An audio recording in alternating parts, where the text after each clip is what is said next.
मुझे लगता है कि एक बड़ा खास ताल्लुक जो है रफ़ी साहब का रहा आदरणीय शकील बदायूनी साहब के साथ। बिल्कुल। शकील बदायूनी साहब कितने बड़े शायर थे वो सब जानते हैं। एक लंबा एसोसिएशन जो है उनका रहा साथ में।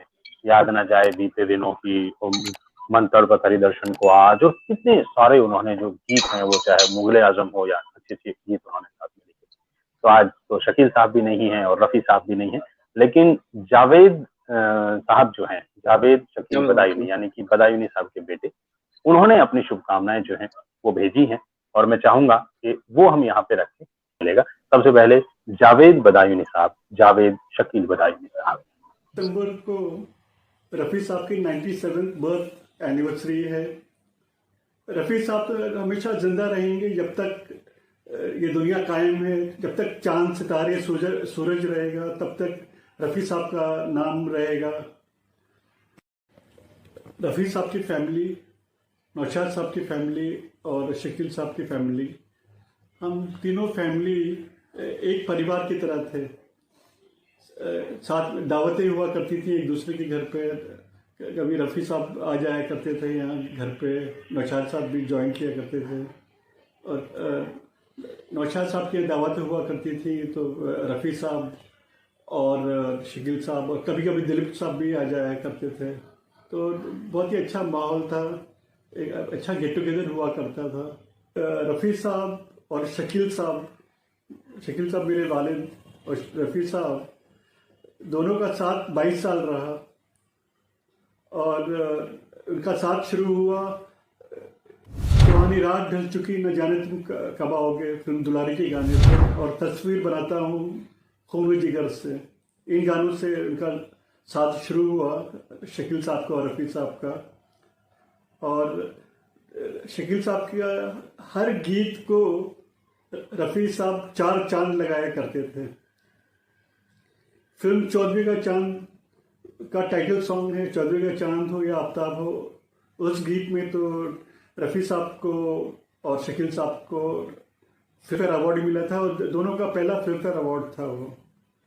रफ़ी साहब और शकील साहब का साथ काफ़ी लंबा हुआ था, करीब 22 साल। और शकील साहब के हर गीत में रफ़ी साहब ने जान डाल दी और 4 चांद लगा। मुझे अभी तक याद है कि रफ़ी साहब को पतंगबाजी का बहुत शौक था। जब भी रफ़ी साहब नौशाद साहब के यहाँ रिहर्सल के लिए आया करते थे तो साथ में बहुत सारी पतंगे और मांझे लेके आया करते थे।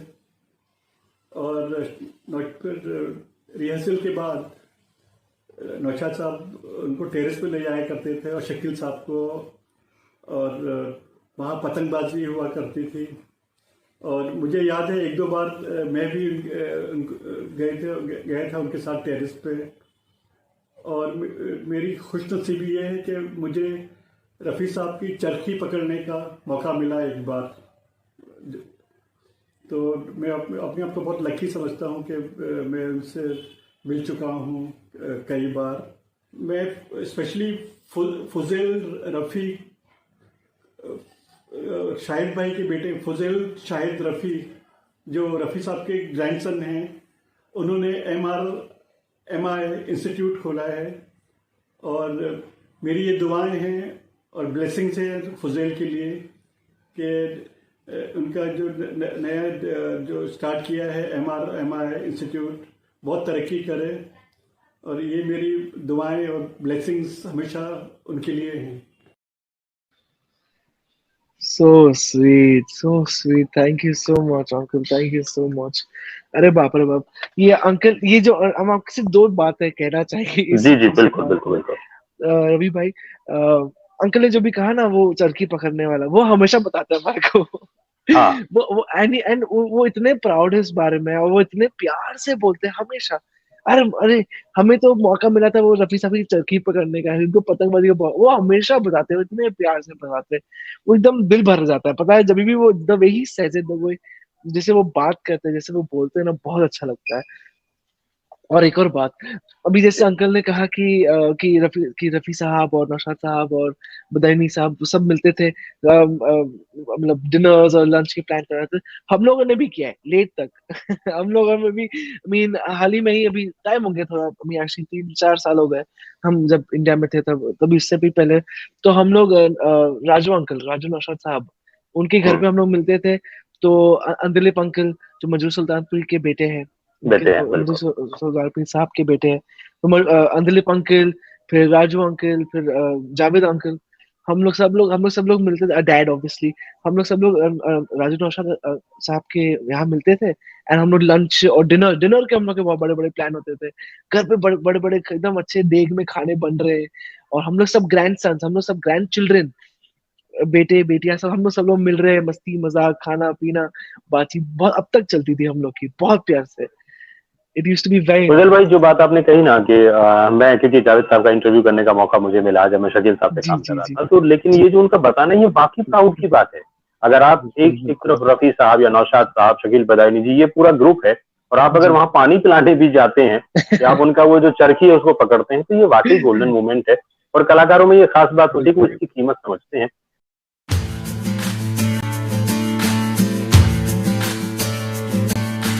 और एक बहुत खूबसूरत रिश्ता, बहुत खूबसूरत और बहुत खास रिश्ता रफी साहब का रहा नौशाद साहब के साथ। जी नौशाद साहब के जो पुत्र हैं, रहमान नौशाद साहब, सब लोग जी जानते हैं कि वो एक अच्छे फिल्म डायरेक्टर हैं, एक्टर हैं। तेरी पायल मेरी गीत जैसी फिल्म उन्होंने, और कई फिल्में उन्होंने डायरेक्ट भी की हैं। और जो नौशाद साहब के साथ जो उनका रिश्ता था, वो तो सब लोग जानते ही हैं कि चाहे मुगले आजम हो, बैजू बावरा हो, अमर हो, अंदाज हो, मेरे महबूब, गंगा जमुना, मुझे लगता है शायद सबसे ज्यादा गाने, मुझे लगा, अगर मैं गलत नहीं हूँ तो उन्होंने नौशाद साहब के साथ ही गाए। आज वही बात है कि हम पुराने लोगों को मोस्ट याद ऑफ कर रहे देम, बैठे। हाँ जी। हाँ, जी लेकिन इस समय आज वो भी नहीं है और नौशाद साहब भी नहीं है। और मैं एक चीज अपने मित्रों को बता दूं कि कल नौशाद साहब का जन्मदिन है, एक ही दिन का अंतर है दोनों के जन्मदिन में। तो ऐसे मौके पर रहमान नौशाद साहब ने क्या कहा है वो आपके सामने रखता हूँ, और बिल्कुल। उसके बाद फिर हम लोग आगे बढ़ेंगे। रहमान नौशाद साहब के सुपुत्र।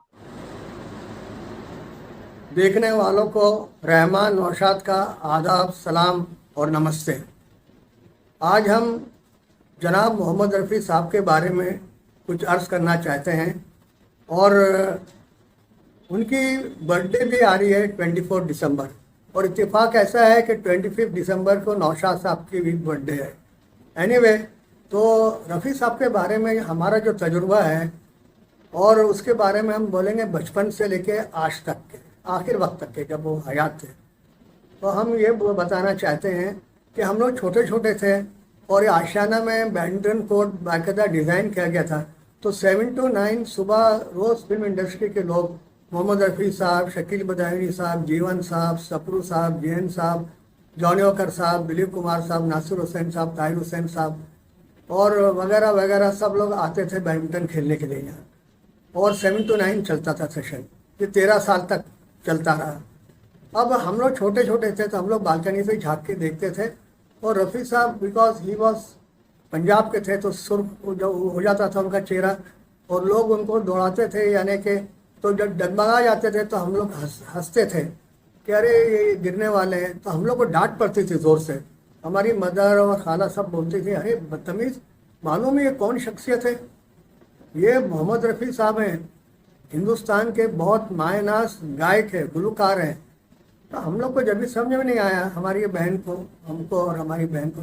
लेकिन जो जो हमको शऊर आता गया और हम रफ़ी साहब को देखते रहे, देखते देखते बड़े होते गए, बाद में हमको एहसास हुआ, अरे ये जो शख्स इतने खामोश तबीयत का है कि जब रेसल करने आते थे तो नौशाद साहब उनको बताते थे, तो नौशाद साहब का कहना है कि ये हमेशा कोमल सुर में, यानी बहुत आस्ते से बात क्या करते थे। और लेकिन जब उनकी रिहर्सल होती थी तो ऊंचे से ऊंचा सुर पे वो चले आते थे। और जैसे कि वो दुनिया के रखवाले या मेरी कहानी भूलने वाले, तो बेजू बावरा आई थी 52 में। लेकिन हम एक बात बता रहे हैं, नौशाद साहब, शकील बदायूनी, दिलीप कुमार साहब, मोहम्मद रफ़ी साहब का, यानी चारों का जो साथ हुआ 1951 फिल्म दीदार से, तो 51 से लेके फिर संघर्ष तक के, राम और शाम आदमी संघर्ष तक के 1968 तक ही चलता रहा साहब। और हम ये बताना चाहते हैं कि रफ़ी साहब ने, यानी कि नौशाद साहब को तो छोड़ दीजिए, उनको हम बाद में जिक्र करेंगे, ओपी नैयर साहब के साथ कमाल के गाने गाए, एक से एक, शंकर जयकिशन के साथ भी गाए और खयाम साहब के साथ गाए। 1980 में 31 जुलाई को जब रफ़ी साहब इस दुनिया से कूच कर गए तो नौशाद साहब मानने को तैयार नहीं थे। जर्नलिस्ट के फ़ोन आ रहे थे, मीडिया से सब फ़ोन आ रहे थे, लेकिन वो कह रहे थे कि नहीं ऐसा हो ही नहीं सकता, लोग गलत खबर उड़ा रहे हैं। तो फरिश्ता आदमी है। इतने मजरू सुल्तानपुरी साहब दाखिल हुए और हमने कहा है कि नौशाद अब्बा मानने को तैयार नहीं है, उनको यकीन नहीं हो रहा है, तो चुप हो चाप बैठ गए। इतने में उनके घर से ही फ़ोन आया जिसमें तस्दीक हुई बात की कि हाँ ये बात हकीकत है। तो नौशाद साहब को हम लेके गए उनके घर पे और उसके बाद कम से कम 15 दिन तक नौशाद साहब ने चुप्पी साध ली, यानी खामोशी अख्तियार कर ली, न किसी मीडिया को न किसी को इंटरव्यू कुछ नहीं दिया। और 15 दिन के बाद जब उन्होंने खामोशी तोड़ी तो अपने चहीते गुलकार और अपने भाई, छोटे भाई को उन्होंने इस तरह से यानी खराज अकीदत पेश किया। वो शायरी भी करते थे, तो उन्होंने चंद बंद कहे थे, वो हम रिपीट कर देते हैं। कहता है कोई दिल गया दिलबर चला गया, साहिल पुकारता है समंदर चला गया, लेकिन जो बात सच है वो कहता नहीं कोई, दुनिया से मौसीकी का पैगंबर चला गया। खैर ये तो रफ़ी साहब की बात थी और he was very comfortable with small children और हमेशा वो कम बोलते थे और मुस्कुराते थे, चेहरे पे तबस्सुम होता था हल्का सा और बहुत। लेकिन जब गाते थे तो एक से एक रोमांटिक गाने उन्होंने किसके लिए नहीं गाए, दत्त साहब के लिए, दिलीप साहब के लिए, राजेंद्र कुमार साहब के लिए और जो भी नए हीरो आते थे सबको ये ख्वाहिश होती थी रफ़ी साहब गाए। और फिर जॉनी वॉकर साहब के लिए मालिश तेल मालिश और मैं बम्बई का बाबू है दिले मुश्किल, और जो महमूद साहब के लिए हम काले हैं तो क्या हुआ दिल वाले हैं। यानी उन्होंने, यहाँ तक कि हम बात कर रहे हैं कि किशोर कुमार साहब जो अपने वक्त पे बहुत बड़े सिंगिंग स्टार हुआ करते थे, एक फिल्म आई थी शरारत, उन्होंने कहा, क्लाइमेक्स का गाना था कि ये गाना रफ़ी साहब से गवा लो, मेरे बस का नहीं है, कुछ इस तरह की बात हुई थी। तो रफ़ी साहब ने वो क्लाइमेक्स का गाना गाया था शरारत फिल्म में, अजब है दास्तां तेरी ये ज़िंदगी, कभी हंसा दिया रुला दिया कभी। अब हम अपने बात पे आ रहे हैं, अपने ऊपर। ये तो नौशाद साहब का उनका रिश्ता था और पतंगबाजी का शौक़ था उनको बहुत शौक़ था। अक्सर आ जाते थे टेरिस पे, नौशाद साहब और शकील साहब पतंग उड़ाते थे, दिलीप साहब आ जाते थे।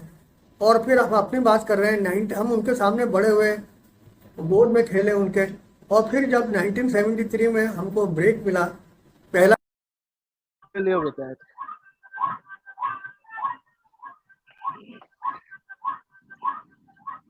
मुझे लगता है कि शायद उनका बीच में कुछ मुझे लगता है कि जो वीडियो है वो शायद डिस्टर्ब हुआ है, लेकिन मैं क्योंकि उनके साथ पहले भी इंटरव्यू कर चुका हूँ। रहमान साहब के पास इतनी प्यारी और इतनी सारी यादें हैं, उनकी खुद की यादें रफ़ी साहब के साथ, उनकी और नौशाद साहब की जो यादें हैं, नौशाद साहब और रफ़ी साहब की जो यादें हैं, कि हम अगर चाहें तो उनसे पूरी एक रात, पूरा एक दिन रफ़ी साहब के बारे में बात नहीं, वो भी कम पड़े, हम बोल रहे वो भी कम पड़ जाए। आज भी रहमान अंकल के साथ बात करते ना तो he has every time he has something और द अदर टू से, कुछ ना कुछ तो उनके पास रहता है। दादा अब्बा का पर्सनल इंसिडेंट, पर्सनल, जैसे ही स्पेंट, अभी वो नौशाद साहब की वजह से ऑब्वियसली, बट उन्होंने एकदम पर्सनल टाइम ऐसे गुजारा उन्होंने दादा अब्बा के साथ। So it's very beautiful to hear him. बहुत बहुत दूसरी बात, आप तो जानते ही हैं फजल भाई, क्योंकि आप तो परिवार से जुड़े हैं, मेरा भी जितना वास्ता पड़ा है रहमान साहब के साथ, मैंने देखा है कि बहुत सरल व्यक्ति हैं। अगर उनको अप्रोच किया जाए किसी इंटरव्यू के लिए, किसी काम के लिए, तो बहुत जल्दी सपोर्ट करने के लिए तैयार खड़े होते हैं, फिर कांटेक्ट में बने रहते हैं, हमेशा कांटेक्ट में बने रहते हैं। रहमान साहब, आप तक हम लोगों का धन्यवाद पहुंचे, पूरे MRMI टीम की तरफ से आपका बहुत बहुत धन्यवाद।